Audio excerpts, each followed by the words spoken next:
Салават көпірі комплексінде бейік жеңі күн алдынан бір елі 3 көп фатирлы үртті үй тойын бәйрәм еттілер.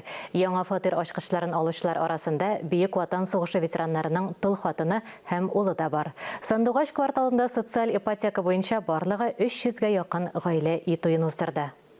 Спасибо большое.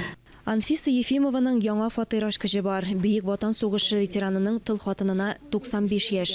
Шуңа күрә ул йортны файдалануга тапшыру тантанасына килә алмады.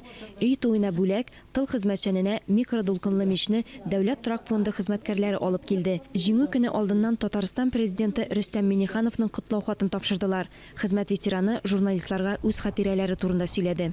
Соседка работала на почте. Она пришла вечером и сказала: Күршебез почтада эшләде. Ул кич белән кайткач, җиңү көне булачак диде. Тик бер кемгә дә берни дә әйтергә кушмады. Анфиса Ефимова үзе 1942 елда 8-нче сыйныфны тәмамлаганнан соң эшкә китә. Гомуми хезмәт стажы 42 ел. Алар ире белән 3 бала тәрбияләп үстерәләр. Кызлары Анфиса Ефимова белән яңа фатирда яшәячәк. Благодарна за такую квартиру. Шундый фатир өчен без бик рәхмәтле. Әниемә һәм барлык бөек ватан сугышы ветераннарына, гомумән өлкәннәргә игътибар өчен бик зур рәхмәт. Тулаем алганда Сандугаш кварталының бер юлы эш йортында 300-гә якын кеше яши. Шәһәвиевлар гаиләсе иркен 3 бүлмәле фатирга күченгәннәр. Бульварның зур өлешен торгызганнар инде. Әянәшәдә генә тагын бер балалар бакчасы салына. Күп катлы паркингларда ерак түгел.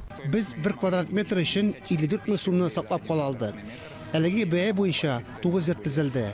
Калган йортларны да шул бәядә тотарга планлаштырабыз. Ел ахырына кадәр Сандугаш кварталына 18 йорт төзелергә тиеш. Биредә яшәүчеләр сорауы буенча алар барысы да 10 катлы булачак. Алия Галиуллина, Инна Данилова, Владимир Юрков, Татарстан яңалыклары.